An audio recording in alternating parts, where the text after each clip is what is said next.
कल आपने पुलिस को लेकर एक मांग उठाई है, क्या कुछ वो मांग है आपकी?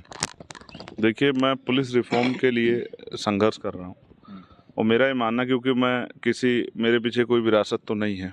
मैं ज़मीन से संघर्ष करके आया हूँ। मैंने अपने जीवन में देखा, जिस तरह पत्रकार साथियों को भी बहुत संघर्ष करना पड़ता है, ऐसे वकील साथियों को बहुत संघर्ष करना पड़ता है। जैसे वकील हैं, चैम्बर नहीं मिलते हैं और फिर जो है तमाम तरह की परेशानियों का सामना करना पड़ता है।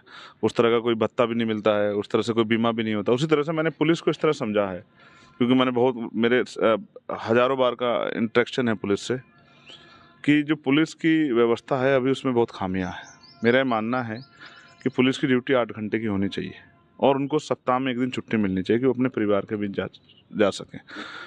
60 साल की उम्र तक नौकरी रहती है, जब से नौकरी लगता है, और 60 साल की उम्र तक जब तक उस पर जीने का जीवन होता है, तब तक वो अपने परिवार से इस तरह रहता है कि परिवार को सही तरह वो परिवार को समय भी नहीं दे पाता। आपने देखा होगा, जो जिस धर्म को मानता है उसके त्योहारों में शामिल होता है, लेकिन पुलिस की एक ऐसी नौकरी है कि वो बेचारा अपने त्योहारों में भी शामिल नहीं हो पाता, अपने पारिवारिक खुशियों तक में भी शामिल नहीं हो पाता।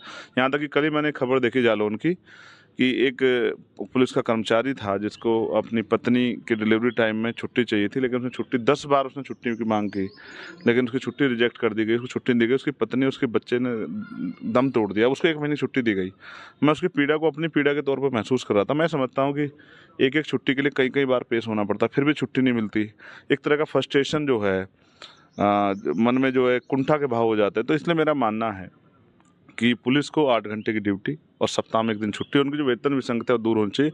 और एक जो बॉर्डर स्कीम लागू करके उनको ये 500-500 किलोमीटर दूर फेंक दिया गया है, वो अपने परिवार के पास में नहीं जा सकते। तो अगर उनको संबंध आसपास के ज़िलों में रखा जाए, तो कम से कम उस छुट्टी में वो अपने परिवार के बीच तो आ जाए। और भी बहुत सारी समस्याएं हैं, जब जिस दिन रिफॉर्म पे चर्चा होगी तब हम इसमें रखेंगे, क्योंकि मेरा मानना है कि उनके बच्चों को भी सर्वाइव करना पड़ता है। जैसे मैं पुलिस का कर्मचारी हूँ, मैं अपने ऊपर लेता हूँ। मैंने नेताजी की कोई बात नहीं मानी तो उन्होंने मेरा ट्रांसफ़र करा दिया। तो अब मेरे बच्चे को भी जो है क्या तो वो वहीं रहे मुझसे दूर, या फिर अगर मैं साथ लेके आऊँ तो उनकी पढ़ाई पूरी अस्त-व्यस्त हो जाएगी। तो एक बहुत बड़ी समस्या का सामना जो है, कब मकान मिलेगा, कब रहने की व्यवस्था होगी, फिर बच्चों की पढ़ाई जो ख़राब होगी, उनका जीवन में जो असर पड़ेगा, और तमाम तरह से जिस तरह कई चीज़ें हैं। कोई अच्छे पुलिस वाले भी हैं और कुछ पुलिस फ्रस्ट्रेशन में कुछ तरह काम भी करते हैं सरकार के दबाव में। तो एक अलग तरह की इमेज पुलिस की बन गई है। मैं चाहता हूँ इसमें बदलाव हो, और उसके लिए पहले हमें पुलिस को एक अच्छा माहौल देना पड़ेगा। हम पुलिस से तो उम्मीद करते हैं कि मित्र पुलिस हो, लेकिन पुलिस को भी जो है, हमें मित्र पुलिस बनाने के लिए उसके जीवन में भी जो है सुधार की ज़रूरत है। तो उनकी वेतन विसंगतियाँ, 8 घंटे की ड्यूटी और सप्ताह में 1 दिन छुट्टी, और जो बॉर्डर स्कीम का सामना उनको करना पड़ रहा है और छुट्टी के लिए कई कई जगह पेश होना पड़ रहा है, इन सब पे काम होने की ज़रूरत है। और मैं इस मामले को पार्लियामेंट में भी और पार्लियामेंट के बाहर भी, मैं देश भर में जितने पुलिस वाले रहते हैं, मुझे उनसे कोई राजनीतिक लाभ की ज़रूरत नहीं, लेकिन मैं ईमानदारी से कहता हूँ कि मैं इस लड़ाई को लड़ना चाहता हूँ, क्योंकि पुलिस हमारा विभिन्न अंग है। जब पुलिस का सिपाही हमारे सामने आता है, या दरोगा, एसएचओ या बड़ा अधिकारी को हमारे सामने, तो हम महसूस करते हैं कि हम सुरक्षित हैं।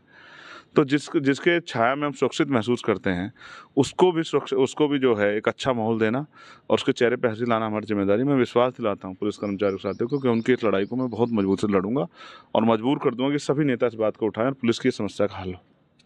एनडीए ने